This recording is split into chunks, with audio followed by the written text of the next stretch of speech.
देश ने 2047 तक 100 गीगावाट ऊर्जा पैदा करने का लक्ष्य रखा है न्यूक्लियर एनर्जी से। और इस काम के लिए भारत सरकार प्राइवेट सेक्टर को भी चाहती है कि वो इस पूरे प्रोसेस के अंदर इन्वेस्टमेंट करने आगे आए और इस इन्वेस्टमेंट से देश की ऊर्जा आवश्यकताओं की पूर्ति करे। अब आप कहेंगे इस देश में तो ऑलरेडी सोलर एनर्जी के ऊपर इतना काम हो रहा है, तो फिर ये यूरेनियम से उत्पादित होने वाली एनर्जी क्यों? तो इसके पीछे का कारण सिर्फ इतना जान लीजिए कि आज दुनिया में जो विकसित राष्ट्र हैं उनकी ऊर्जा आवश्यकता का लगभग 10% यूरेनियम से पूर्ति हो रही है, लेकिन हमारे देश में 3% ऊर्जा यूरेनियम से पूर्ति होती है। आप कहेंगे सोलर एनर्जी का कारण बताइए ना।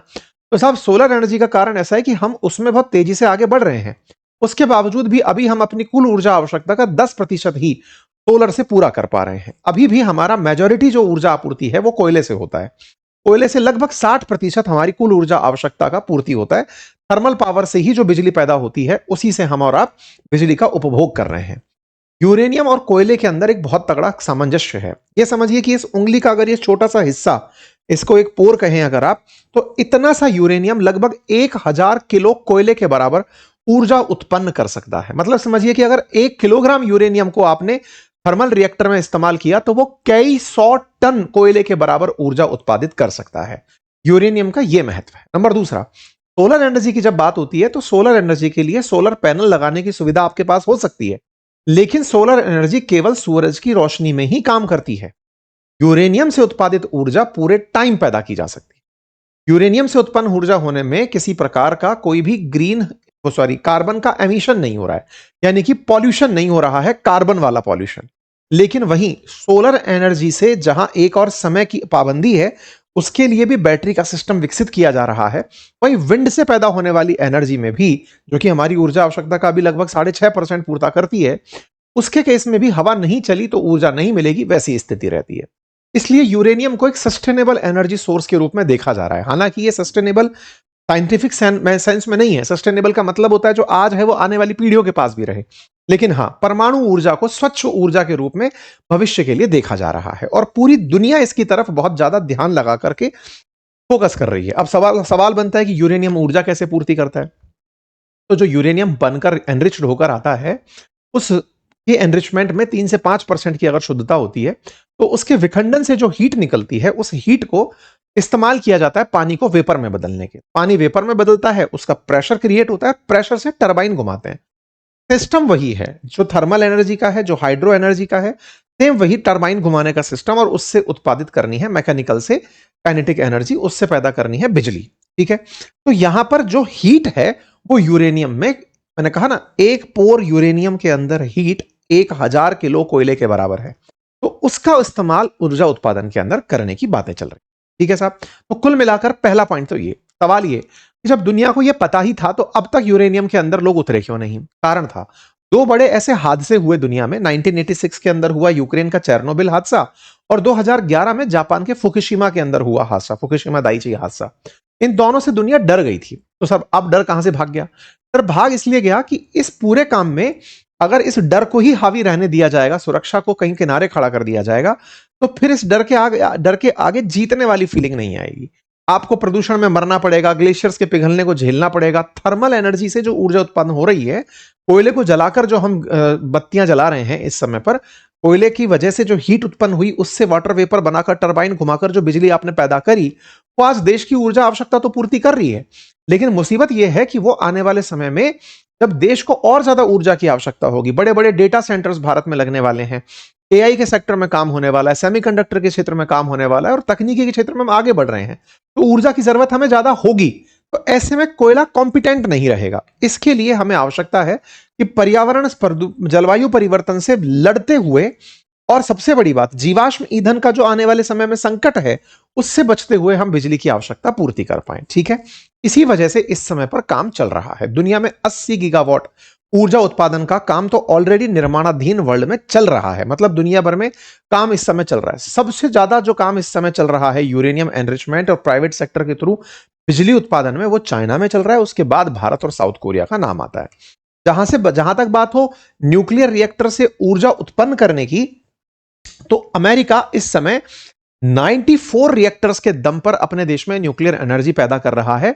चाइना 60 रिएक्टर्स से और फ्रांस 57 रिएक्टर्स से यह काम कर रहा है। तो भारत को अचानक इस पर जोर देने की जरूरत क्यों पड़ी? क्योंकि हमें आने वाले समय में डिजिटल इंफ्रास्ट्रक्चर के विकास के लिए बहुत ज्यादा ऊर्जा की आवश्यकता पड़ेगी। देश के अंदर शहरों की संख्या बढ़ेगी, इलेक्ट्रिक वाहन की संख्या बढ़ेगी, वाहनों की संख्या बढ़ेगी, एआई की डेटा सेंटर की संख्या बढ़ेगी। ऐसे में हमें ऊर्जा की बहुत ज्यादा जरूरत होगी और इसीलिए हमें एक ऐसे फ्यूल की तरफ बढ़ना पड़ेगा जो कि कार्बन का पॉल्यूशन कम करे, green house emission, green global warming के लिए जो जिम्मेदार गैसें हैं उनका उत्सर्जन कम करे। इसीलिए हमने ये काम सोचा है। अब जब ये काम सोचा है तो इसके लिए कानूनी विधान क्या है? अगर आप प्राइवेट सेक्टर को ये काम दे देंगे तो ये तो चुनौतीपूर्ण होगा।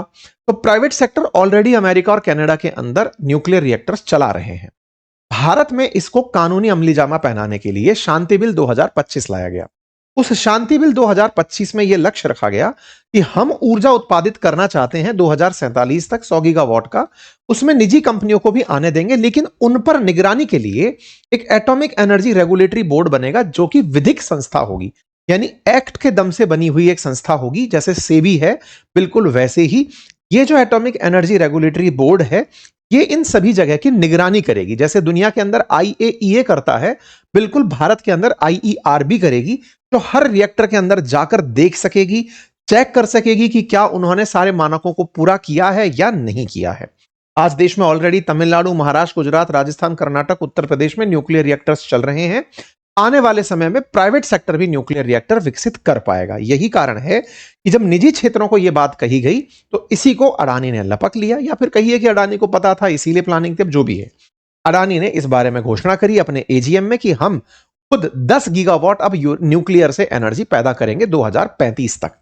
और इसके लिए बकायदा इन्होंने 2 कंपनियां भी बनाई हैं।